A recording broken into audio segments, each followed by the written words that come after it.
Welcome to this module on the engagement continuum. This is more than a framework, it's a mirror. Think of it as your emotional GPS, a map that shows you how we show up when it matters most in our relationships, in growth environments, and especially of moments of discomfort.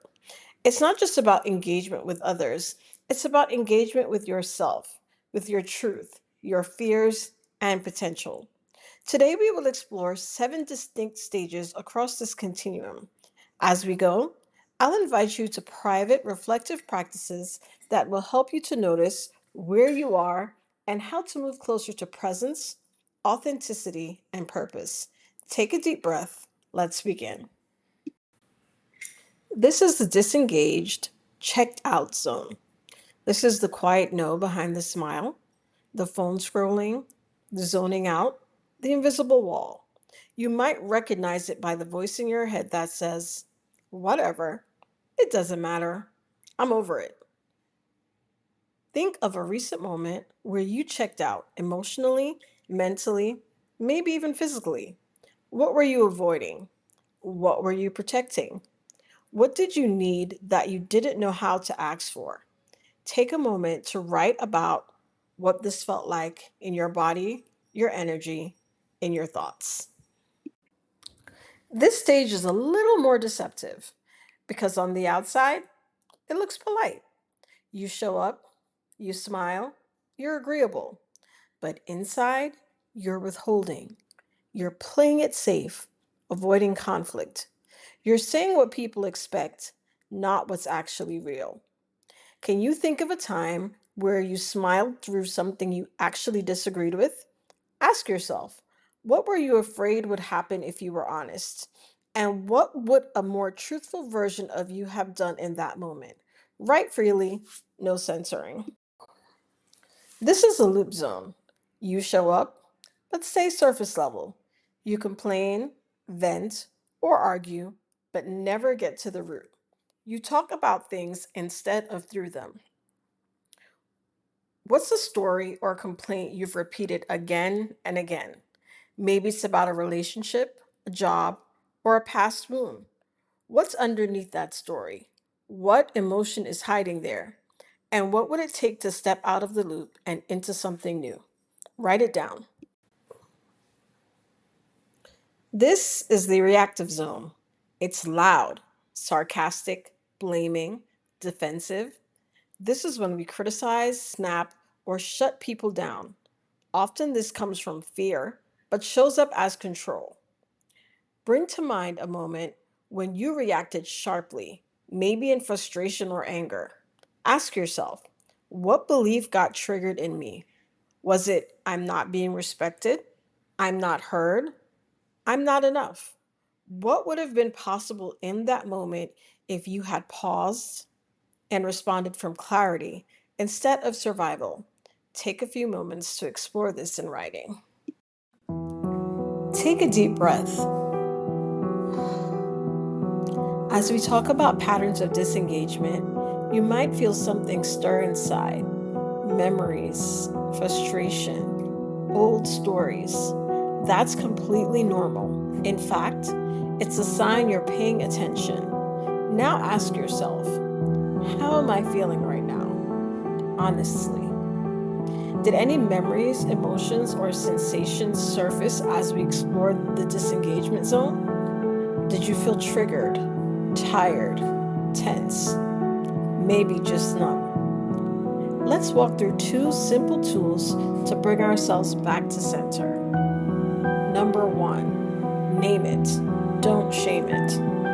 In your mind or out loud, say this with me. I feel, insert your feelings, right now.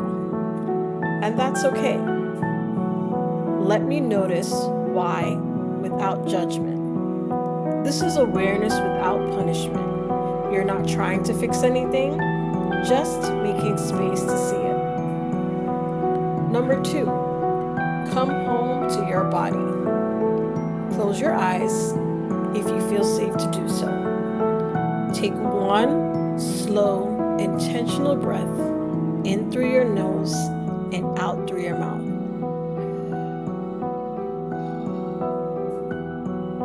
Now gently bring your awareness to your body, noticing without change what's happening inside. Ask yourself, where do I feel tension? Where do I feel softness or stillness? What part of me wants to relax right now? Now place a hand on your heart or anywhere that needs care and say, in your mind or out loud, I am safe to come back to myself. You've just walked through the terrain of disengagement, and maybe some of it felt familiar, uncomfortable even. That's okay. The awareness is the first act of re engagement. Because here's the truth: disengagement is not failure, it's a signal, a protector, a survival strategy. But it's not where your story ends. Now we cross the threshold into something different. This next section is about choice, about showing up even when you'd rather shut down. It's about turning toward yourself and others with honesty, curiosity, and care. It won't always feel easy, but it will always feel true. So take a breath, soften your shoulders, and open up your mind. You're stepping into the engagement zone, a space of presence, power, and possibility. Let's begin.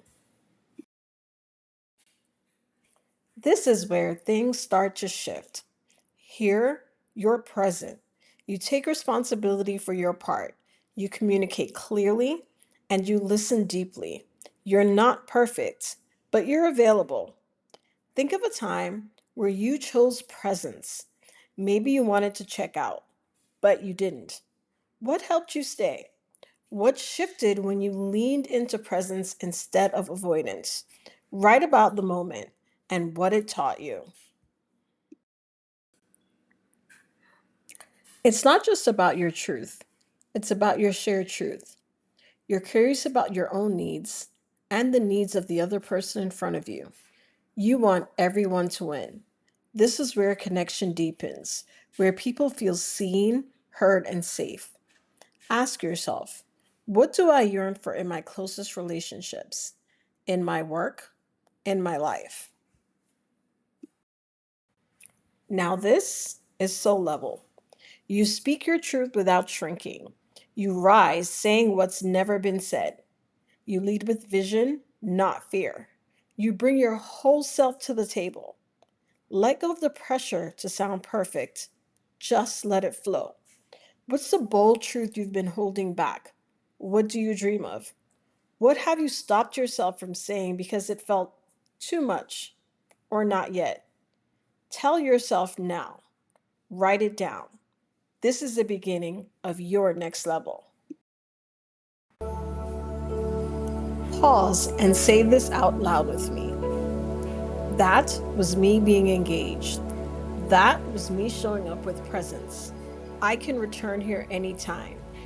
We often rush past moments of growth without recognizing them. Naming your engaged state reinforces the neural pathways you're building and turns effort into identity.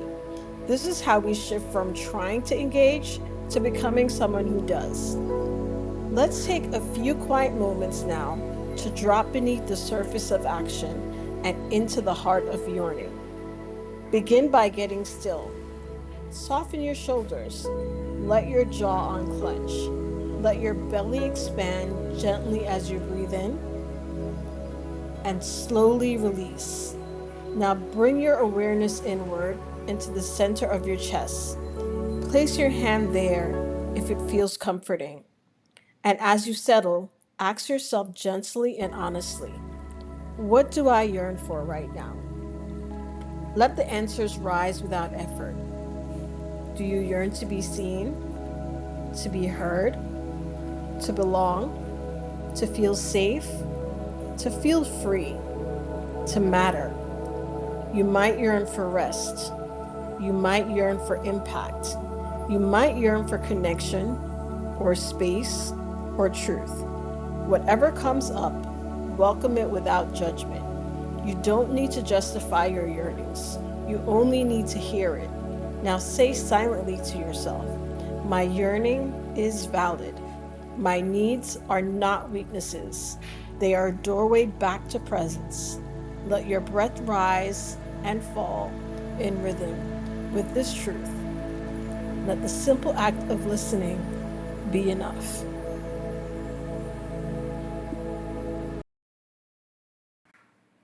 You just explored how to show up when it's easy,